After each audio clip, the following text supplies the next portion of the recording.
విడు మొరటోడు అని వాళ్ళు వీళ్ళు ఎన్నెన్ని అన్న పసి పిల్లవాడు నవ్వాడు.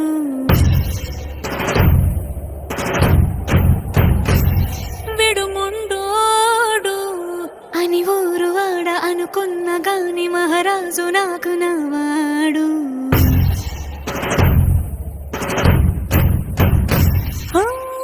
మాట పెడుసైనా మనసులో వెన్న రాయిలా ఉన్నవాడిలోన దేవుడెవరికి తెలుసును.